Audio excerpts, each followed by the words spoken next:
اچھی نہیں یہ ریت روایت جہیز کی، سب سے بڑا جہیز ہے اے دوستو دلہن، پھر اس کے بعد کچھ نہیں قیمت جہیز کی۔ And press the bell icon. Never miss an update. صدقہ کی اہمیت۔ ایک شخص کہیں جا رہا تھا، اس کا گزر ایک چٹیل میدان سے ہوا جہاں دور دور تک نہ پانی کا نام و نشان تھا اور نہ ہی کوئی درخت۔ اس نے بادل سے ایک آواز سنی کہ کلا کے باغ کو پانی پہنچاؤ۔ پھر اس نے دیکھا کہ بادل سمت چلنے لگا اور ایک پتھریلی زمین پر برسا، تمام پانی جمع ہو کر ایک نالی میں بہنے لگا۔ وہ شخص بھی پانی کے ساتھ ساتھ ہو لیا، پانی ایک باغ میں جا کر جمع ہونے لگا۔ اس کو ایک شخص باغ میں کھڑا ہوا نظر آیا جو کدال سے پانی کو اپنے باغ کی طرف پھیر رہا تھا۔ پھر اس نے پوچھا، اے اللہ کے بندے تیرا کیا نام ہے؟ باغ والے نے اپنا نام بتایا۔ اس نے وہی نام بتایا جس کو اس شخص نے بادل میں سن رکھا تھا۔ پھر باغ والے نے اس سے کہا، تو نے میرا نام کیوں پوچھا؟ اس نے کہا، میں نے بادل سے ایک آواز سنی ہے جو تیرا نام لے کر کہہ رہا تھا کہ فلاں شخص کے باغ کو پانی دو۔ پھر بادل برسا، وہ تمہارے باغ کی طرف آنے لگے۔ میں بھی اس پانی کے ساتھ ساتھ آیا ہوں۔ اب تم یہ بتاؤ کہ تم اس میں کون سا نیک کام کرتے ہو؟ اس آدمی نے کہا، جب تم نے پوچھ ہی لیا تو سن لو۔ اس باغ کی تمام پلاروں کو میں 3 حصوں میں تقسیم کر دیتا ہوں۔ ایک حصہ اللہ تعالیٰ کے راستے میں صدقہ کر دیتا ہوں اور ایک حصہ اسی باغ میں لگا دیتا ہوں۔ پیارے لوگوں، اپنے کی کمائی کا کچھ حصہ اللہ تعالیٰ کے راستے میں ہمیشہ محتاجوں کو دیتے رہو، کیونکہ صدقہ کرنے سے مال میں بہت برکت ہوتی ہے۔ اللہ تعالیٰ ہم سب کو اس بات پر عمل کرنے کی توفیق عطا فرمائے۔ Good evening everyone, respected principal, teachers, parents and all my dear friends. My name is MD Rihan.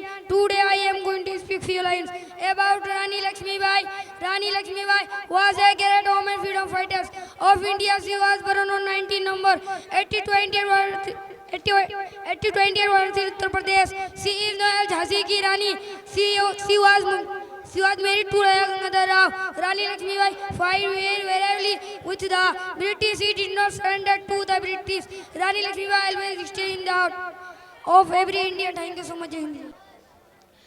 نحمده ونصلي على رسوله الكريم أما بعد فأعوذ بالله من الشيطان الرجيم بسم الله الرحمن الرحيم منيبين إليه واتقوا وأقيموا الصلاة ولا تكونوا من المشركين صدق الله العظيم۔ محترم حاضرین، میں آپ حضرات کے سامنے ایک مختصر سی تقریر کرنی چاہتی ہوں جس کا عنوان ہے نماز نہ پڑھنے کے دنیاوی وبال۔ اللہ تعالی مجھے صحیح کہنے اور ہم سب کو عمل کرنے کی توفیق عطا فرمائے، آمین۔ محترم سامعین، ایمان و توحید کے بعد تمام اعمال میں سے نماز کا درجہ سب سے بڑا ہے اور اسی لیے اس میں کمی کوتاہی کرنے پر دنیا آخرت میں عذاب اور وبال بھی بہت زیادہ ہے۔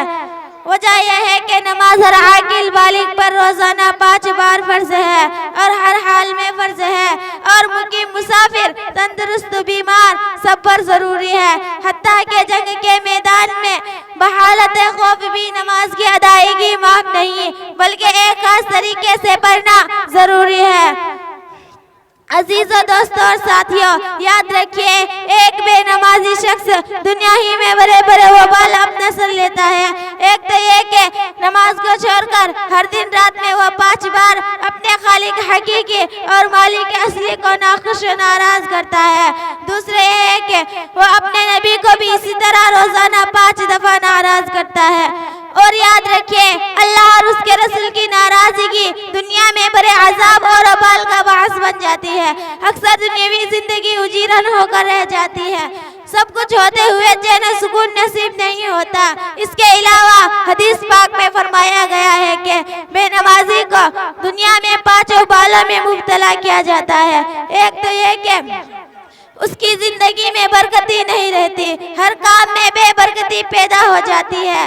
منٹوں کا کام گھنٹوں میں، گھنٹوں کا کام دنوں میں، دنوں کا کام ہفتوں میں، اور ہفتوں کا کام مہینے میں بھی نہیں ہو پاتا، اور مہینے کے کام کے لیے سال، اور سال کے کام کے لیے سال ہر سال لگ جاتے ہیں۔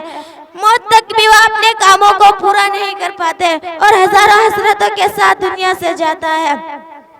دوسرا یہ ہے کہ صلاح کا نور اس کے چہرے سے ہٹا دیا جاتا ہے، مردنی اور سیاہی اس کے چہرے پر چھائی رہتی ہے، رونق نہیں رہتی۔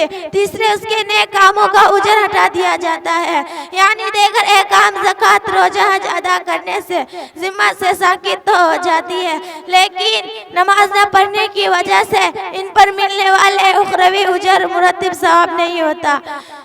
چوتھے اس کے دعائیں قبول نہیں ہوتی، اسی لیے کہ یہ جب اپنے رب کی نہیں سنتا تو اس کی بھی نہیں سنی جاتی۔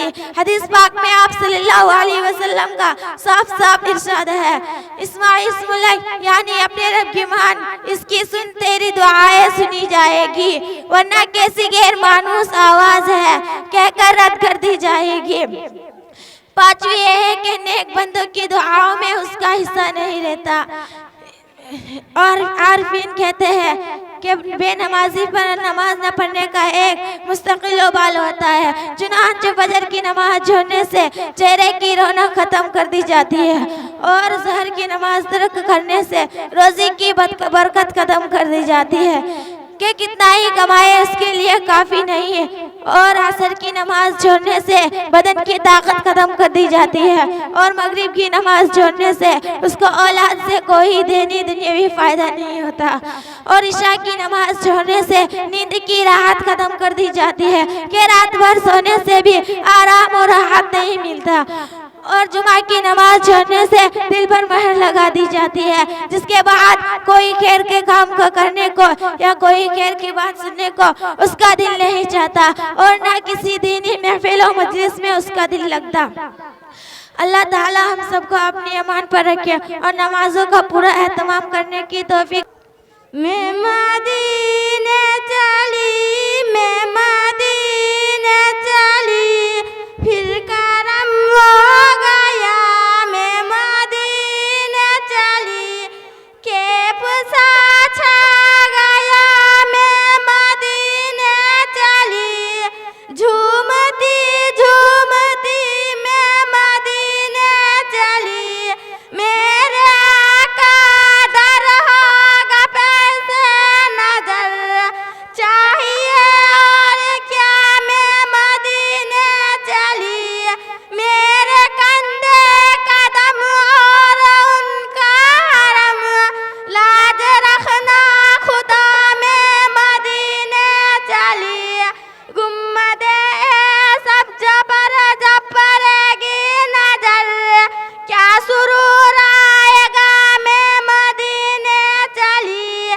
سمجھا گنبد کا نور جنگ کر دے گا دور، پائیں گا دل جلا، میں مدینے چلی، آنسو تھمتے نہیں، پاؤں جمتے نہیں، لڑکھڑاتا ہوا میں مدینے چلی، میرے صدیق عمر ہو سلام آپ پر، اور رحمت صدا، میں مدینے چلی، میں مدینے چلی، میں مدینے چلی۔